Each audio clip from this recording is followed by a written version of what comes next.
Kaunti ya Kisii awase abamenyi korwase ward ya Ibeno nigo babere bakwemurunganiria okobura kumuriro ase kabono nigo baba bakoarigania ege ikaro eryo kumurekera enganiyo umujego bagogwekiranwa no mo MC wenseme yo Steve Rika sagendrete kuleira yo koenekia abuna umuriro bere gokoirana eryo gokonya abamenyi bekinsemecho asogwekirania obokoreri bwabo bwa butambe.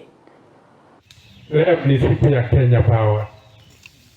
Mnalia transformer zimeungua. Mnalia hivyo? Na nyinyi ndio mnachoma wenyewe.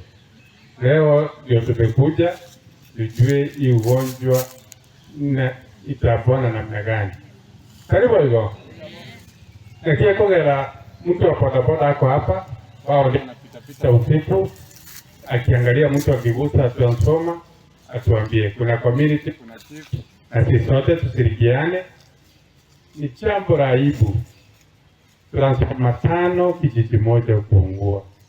Lakini kabla tutaongea, ni siku ya Kenya Power, wacha mjue ni nani ako hapa kutoka kwa Kenya Power. Ndio ukiuliza maswali ujue ni nani unafanya nini.